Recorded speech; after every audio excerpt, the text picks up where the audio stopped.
Not only is retail giant not committing to the big seasonal hiring plans that it always does, the company instead announced it's cutting 2,000 of its corporate positions in its biggest management job shakeup in years. Target simply becomes the latest one-off big name to announce big job cuts. Amazon, UPS, cardboard boxes. No wonder consumer sentiment has taken a huge hit, with the latest one being the survey of consumer sentiment that has held up the best so far this year, or at least it had. What RCM found when talking to Americans was those who are not invested in the stock market are exceptionally pessimistic, while those who are, they tend to be somewhat less so. Since the stock market is not reality, it makes for a toxic mix, as the Christmas economy should be shifting into full swing, but it's not. The warnings keep piling up and from everywhere. Cardboard makers, they're signaling that they're shipping the fewest amount of boxes in a decade, and yet another sign of brewing trouble for the holidays. And that trouble, of course, has a name. It's named after Dr. Beverage. We keep getting more confirmation of the labor market shifting to the flat beverage, where demand for workers has gone past the point of falling too far. Even mainstream economists are starting to see it too, so you know it's not really going all that well. As one of them said this past week, quote, "You've got a substantial number of well-established companies making pretty big head cuts. You might start to wonder if these aren't random." They aren't random. From Target to UPS to Coors to Amazon and a whole bunch of other ones beside, they're just doing what consumers warned us they were going to do. It wasn't tariff inflation or overreaction to trade wars. Instead, it was the forgot how to hire economy suddenly remembering how to fire. Americans could see it coming, and now we can see it too. Flat beverage is here. So Target said it is eliminating 8% of corporate roles in its first major restructuring in years, according to a memo viewed by Bloomberg News, as the retailer seeks to reduce complexity and regain its footing. All this happy talk. Target has been struggling to get out of a rut caused by soft demand and inventory missteps, which are due to the soft demand. Target has reported an extended streak of poor performance and the loss of market share to competitors in recent years. Its business boomed during the pandemic, with shares hitting a record in 2021. And then, as the article tells us, shoppers just magically started pulling back their spending. They suddenly forgot how to spend. And this news comes after earlier the retail giant chose not to announce seasonal hiring plans, assuming that it actually had any to announce. Now, last year, heading into Christmas 2024, Target said right from up front it was going to target about 100,000 seasonal jobs. And the information we got this year, or the lack of information, indicates that number might actually be closer to zero. With its broader holiday merchandising and delivery announcement in September, Target did not share a number for its seasonal hiring goal. And this is in contrast to its 2024 goal of hiring about 100,000 new employees for the season. Instead, this year, 2025, the mass retailer chose to focus on the value of its current workforce. Target said its existing employees can pick up additional hours, while its 43,000 employee on-demand team can pick up shifts as needed. And as I said at the time when that announcement came out, that sounded a lot like management had decided to stick with the employees the company has. Why? They're being pressured on input costs, so there's a need to hold them down, sure. But Target also cannot be expecting much business. Not a huge holiday season. In fact, likely figuring sales declines. And rather than being strictly a Target-only story, as we'll see in the box business, this view is widespread. And it's not just a view. Companies are not just talking about a weak holiday season and a bad economy. They're acting on those expectations in all of these various ways. What is a Eurodollar University membership?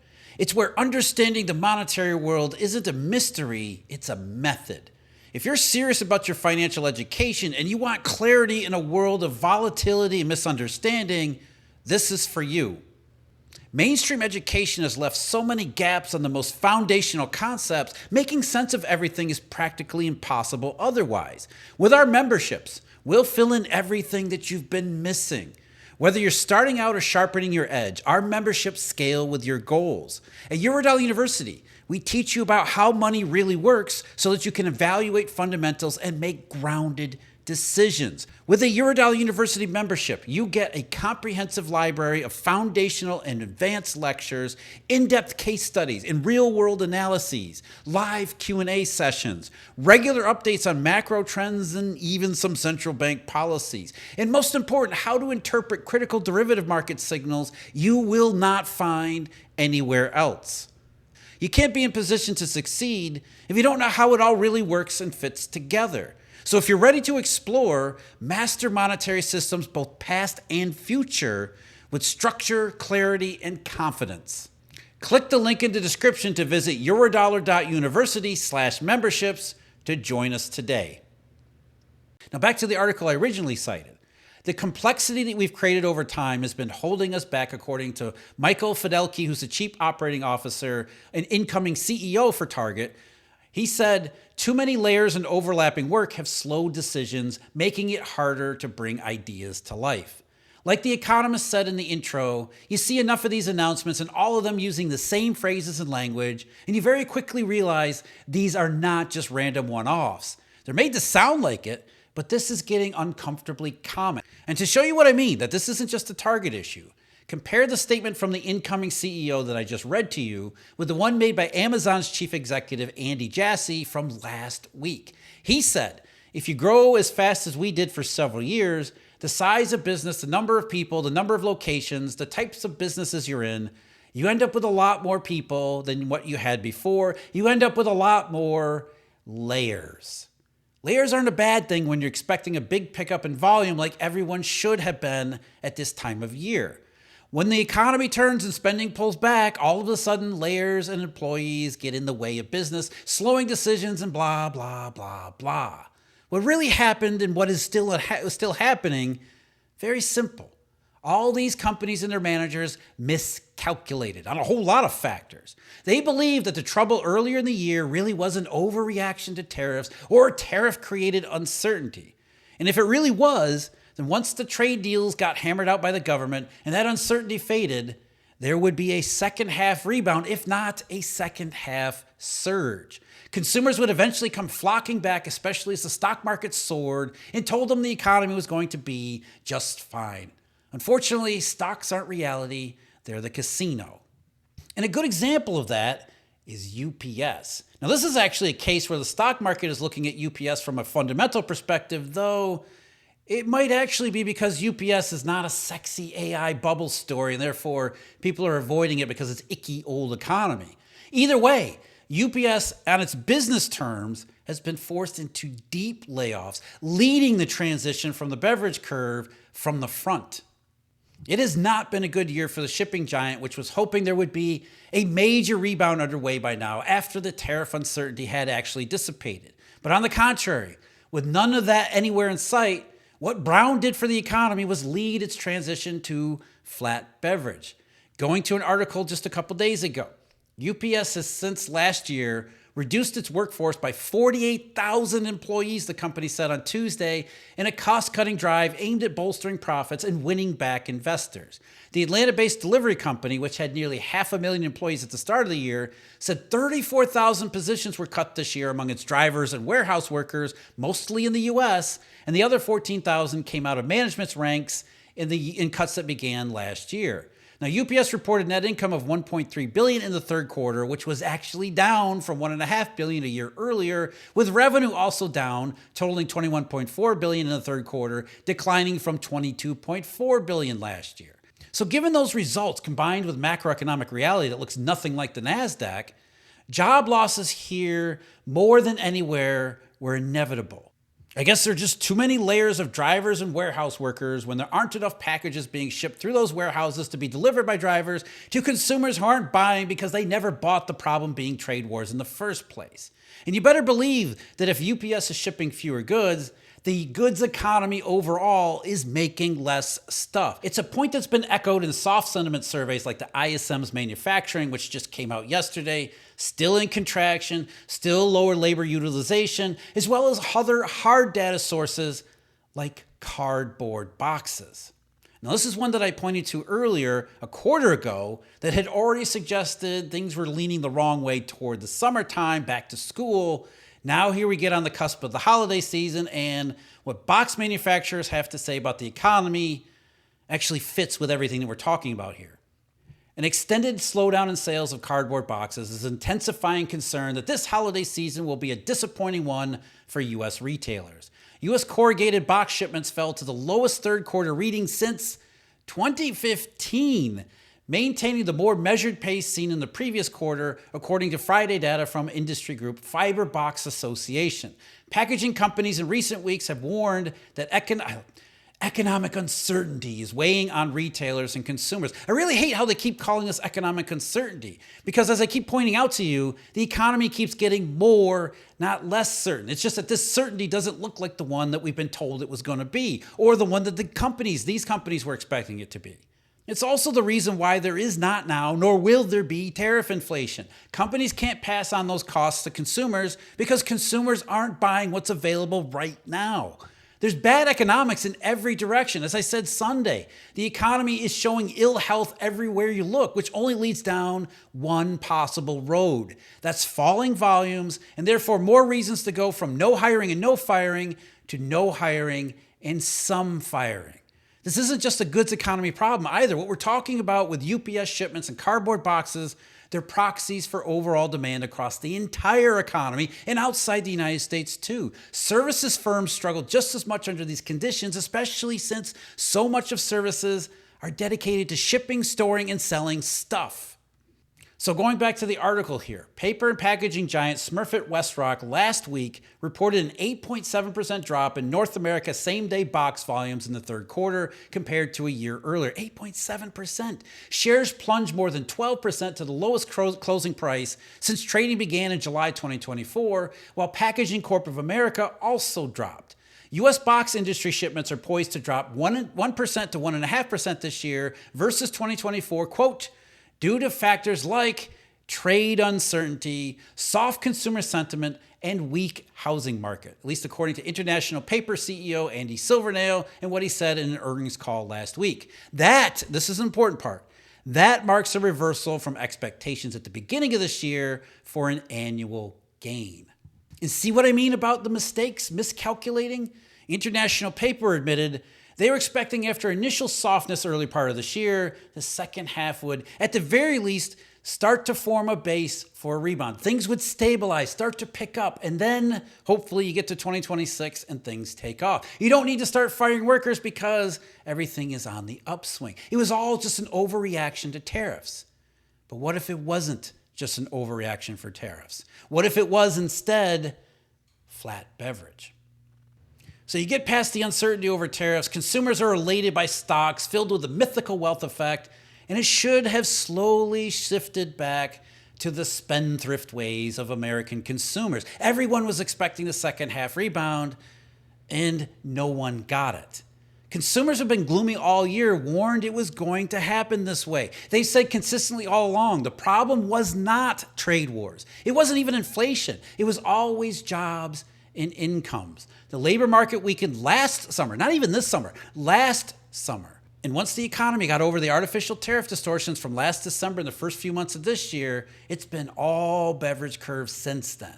And if Amazon and Target and industrial paper wanted a second half rebound, the only way they were ever going to get one is if they all started actually hiring again. But none of them did because they didn't really need to. Everyone had already overhired back years ago. Hoarding workers for a recovery they were also expecting, but one that never showed up either. In other words, everything here, everything is a symptom of forgot how to grow. All of it. Not trade wars, not election uncertainty, not rate cutting or rate hiking. It all goes back to 2021 and 2022, the price illusion. And what we're finding out here in 2025 is that forgot how to grow is finally catching up with everyone, and consumers told us about it right from the very beginning of the year. Now, last week, the Conference Board reported a drop in its expectations index, putting that one incredibly low again, very nearly back to where it had been at the lows in April and May. Even worse, and backing everything up here about the grim outlook for the Christmas holiday economy, the Conference Board's estimates for consumer spending plans were just plain ugly, down almost 4% in nominal terms from last year, when last year wasn't good to begin with. It fits only too well with what Target is doing or not doing in terms of seasonal hiring. Cardboard box shipments, UPS, flat beverage, you name it. And as I talked about before, it also breaks with the stock market. Normally, consumer expectations and sentiment kind of follows along with the stock market. So when shares rebounded from their April lows, sentiment started to come back too. But somewhere along the way this summer, sentiment diverged from shares. Shares kept flying, AI bubble, all that stuff. While sentiment, grounded in economic reality, a very different economic reality, continues to worsen. So of course today, RCM's consumer confidence number drops significantly too. Now its measure of consumer confidence has been the most optimistic of the major surveys, which is to say it has consistently been the least pessimistic. But that changed to an extent after October as well with these latest November results. Some of it is sentiment over the government shutdown, but the latest sharp increase in gloom did not just show up or start in October and spill over into November. Going to RCM here. The November reading of 43.9 marks a steep 9% monthly decline and a widening gap between investors and non-investors. Consumer sentiment weakened in November as the Real Clear Markets Tip Economic Optimism Index, the first monthly read on U.S. consumer confidence, declined from 48.3 in October to 43.9, a sharp 4.4-point drop. And this marks the third consecutive month the index has remained below the neutral 50 benchmark, signaling continued, and if not just continued, accelerating pessimism. Investor confidence fell 3.1% or 1.9 points to 58.6 in November, while non-investor confidence dropped 10.4% or 4.4 points to just 38. The confidence gap between investors and non-investors widened from 18.1 to 20.6 points. So we see it explicitly here, the breakdown of casino versus economic reality. If you own stocks, you're confident only because stocks are going up. If your only exposure is to the real economy through your labor mostly, you don't see anything like what the stock market does. This is, as I said, something kind of new. Even those who have no retirement assets, no exposure to equities at all, normally they still look to Wall Street to tell them what the economy is doing or what they thought the stock market said the economy was doing. This summer, people really have started to tune out all that noise, realizing these are two very different things here. Stocks are in a world of their own, while the job market is something completely different. Even mainstream economists have had to see it. They have to come to the realization something is going on here. This is not just the latest vibe session stage. Quote, you've got a substantial number of well-established companies making pretty big head cuts, says Dan North, who's a senior economist at Allianz Trade Americas. You might start to wonder if, quote, these aren't random. And until recently, the U.S. has been in what economists call a low hire, low fire economy, or no hire and no fire. Even as they've been slow to fill open positions and sometimes string along job candidates, most companies have been resisting outright job cuts, even hoarding workers in case they need them later for maybe like a second half rebound. Now, quote, there are plenty of available workers that, on the whole, businesses probably don't feel the need to hold on to workers for longer than necessary, according to Veronica Clark, a Citigroup economist who just described to you the transition to the flat part of the beverage curve. And as Mr. North put it more bluntly, we're not just in a low hire, low fire environment anymore, he says, we're firing. And that's all forgot how to grow. You go into a no hiring, no firing environment, there's really no other way out. And we've been on this road for a couple of years, but this was the only destination for it. It didn't matter that there weren't huge layoffs in 2023 or 2024. The damage was already done. Companies had hired too many workers in 2021 and 2022, thinking the economy was fully recovering, if not better, because everyone said so. But it was all a price illusion. There was no inflation, just a phase shift in prices that actually created forgot how to grow in the first place because it had basically impoverished everybody on the planet, the vast majority of everyone anyway. The only place no hiring and no firing was going to lead to was the next stage in flat beverage. No hiring, some firing, and that's exactly where we are. That's what all the evidence keeps showing. Even in the absence of government data confirmation, we don't really need it. Whichever direction you look, the picture is the same. Consumers have said they don't like the jobs outlook. Now everyone outside of stocks is being forced to deal with it as that outlook becomes flat beverage reality. And that raises the stakes and unfortunately the chances for getting to the next stop on the beverage curve. From no hiring and some firing to zero hiring and a lot of firing. It's been a long time coming and we aren't there yet. But as I said, and I keep pointing out, the economy is getting more, not less certain. Flat beverage, the Christmas holiday shopping season, all of that's definitely relevant for the macroeconomy, but also a factor in repo and cockroaches and shadows and everything else in the video link below. As always, thank you very much for joining me. Huge thank you, Eurodollar University members and subscribers. And until next time, take care.